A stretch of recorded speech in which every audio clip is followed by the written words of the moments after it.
Let's talk about DeepSeek, what it is, how it compares to ChatGPT, and what's coming next. Because as of the last 48 hours, there have already been some insane updates to this debacle. So you might have been hearing all about DeepSeek across the news because it caused NVIDIA's stocks and shares to utterly tumble. But what does it actually mean? What even is DeepSeek? It's essentially the Chinese contender to OpenAI's ChatGPT, one of the most famous AI models out there on the market today. If you were to compare the two models side by side, they look pretty similar, function in pretty much the same way. But the issue here is how much more efficient the creation of DeepSeek's models actually were compared to OpenAI. To start it off, $6 million was poured into the creation of DeepSeek's latest model. Compare that to OpenAI's, where hundreds of millions of dollars are poured into just one of the updated models. You can already tell the difference there. When it comes to actually who created DeepSeek, it was a quantitative hedge fund. So not even an artificial intelligence research lab or anything related to AI fundamentally, but rather was a spin-off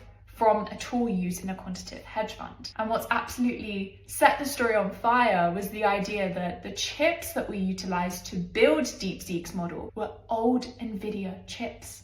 Because actually in 2022, the United States sanctioned any chips going from NVIDIA to China, particularly the most updated ones. So the NVIDIA chips that were utilized to create the DeepSeek model were old variations, and not very many of them, might I just add. So you can already tell the difference between the two and why this is causing a geopolitical storm, especially since the United States just literally a few hours ago passed a bill to utterly ban the downloading of DeepSeek onto United States territory, meaning 20 years plus imprisonment if this entirely gets put into place. Globally, DeepSeek and other Chinese platforms, including Rednote, are stimulating a sense of urgency and change, particularly within the Western world, to sit down and actually re-innovate and continue rethinking how they're structuring all these different platforms they are creating, especially since OpenAI pre-launched their O3 mini models ahead of time. And as of a few hours ago, just released Deep